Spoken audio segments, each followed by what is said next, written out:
পবিত্র আল কোরআন শুরু করার কি বলে শুরু করতে হয় বলুন? কে বলছে বিসমিল্লাহ?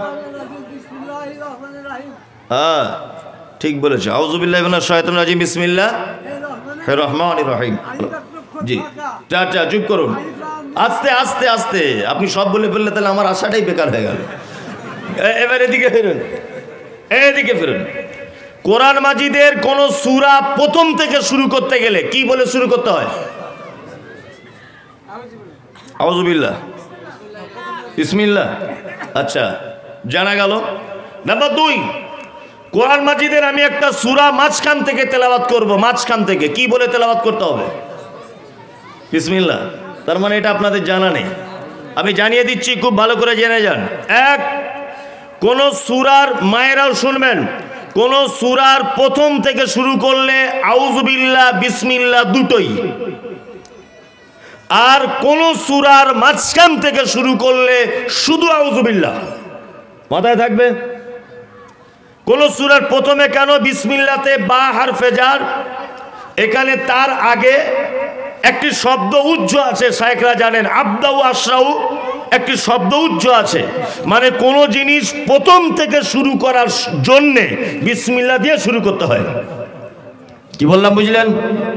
আর মাঝখান থেকে হলে আউযু বিল্লাহ বিসমিল্লাহ কি চলবে না, শুধু আউযু বিল্লাহ। এবার একটা মজার বক্তব্য আপনাদেরকে শোনাই, ভালো করে শুনুন। আচ্ছা, আল্লাহ তাআলা পবিত্র আল কোরআনে বলছেন, কি বলছেন? ফাইজা করাতাল কোরআন ফাস্তাইজ বিল্লাহি মিনাশ শাইতানির রাজিম। তোমরা যখন কোরআন তেলাওয়াত করবে তখন শয়তানের কুমন্ত্রণা থেকে আল্লাহর নিকটে পানাহ চাও। এটা আল্লাহ কোরআনে বলছেন। কোথায়? কোরআনে। আচ্ছা এবার আপনাদের একটা কথা বলি, কোরআন তেলাওয়াত করা এটা একটি ইবাদত কি ইবাদত নয়? ইবাদত, ইবাদত।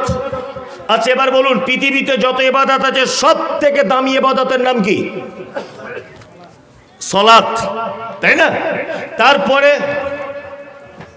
ধরে নেন সিয়াম, তারপর ধরে নেন যাকাত, তারপর আপনি ধরে নেন হজ, তারপর পিতামাতার সঙ্গে সদ্ব্যবহার, তারপর আরো অন্যান্য অনেক কিছু, তাই তো? তাহলে সব থেকে দামি ইবাদতের নাম সালাত বা নামাজ। আচ্ছা আমরা নামাজ শুরু করি কি দিয়ে? আল্লাহু আকবার শুরু করি তো। আল্লাহ নামাজের ব্যাপারে কোথাও বলেছে তোমরা যখন নামাজ পড়বে শয়তানের কাছ থেকে একটু আশ্রয় চাও? আচ্ছা কেউ কেউ নামাজ এরকম করে শুরু করে, আউযু বিল্লাহি মিনাশ শাইতানির রাজিম, আল্লাহু আকবার, কেউ বলে না। দান একটি ইবাদত, ইবাদত নয়, সাদাকা একটি ইবাদত। কেউ এখানে আজকে দান করার সময় বলেছে আউযু বিল্লাহি মিনাশ শাইতানির রাজিম, হুজুর আমার বাপের নামে 5000? কেউ বলে না। ওযু করতে গেলে কি বলে?